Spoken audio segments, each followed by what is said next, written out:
kiek aš supratau per savo jau nebetrumpą gyvenimą, tai ir patirtį, nes turiu 3 vaikus, supratau vieną dalyką labai svarbu. Visos tos teorijos, tie plepalai ar tie pasakojimai, nedaryk taip, elkis taip ir taip, daryk tą ir tą, nes kažkaip negražu prieš kitus ar prieš ką. Bet jeigu tu pats taip nesielgi ir tu pats po to pasakęs, kaip ir sakau, kaip dažniausia vaikui, nerūkyk, pats nueina,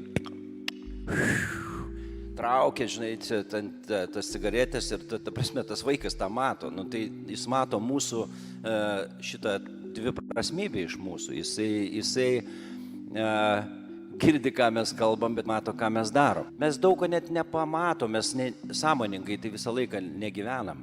Ta prasme, mums trūksta to sąmoningumo visiems, čia natūralu, nes kartais tiesiog tu darai automatiškai daug dalykų, įpročių tokių visokių ir negerų įpročių. Ir visą tai vaikui įsirašo. Ir ką tu ten bekalbėtum, kiek tu bepasakotum, prisiskaitęs knygučių, arba taip, kaip tau sakė, arba kaip tave mokė, kad taip, negalima, arba taip negerai, arba tas neveiks. Veiks tik tai tokio atveju, jeigu tu pats savo pavyzdžiu, jeigu tu pats tikrai nerūkysi.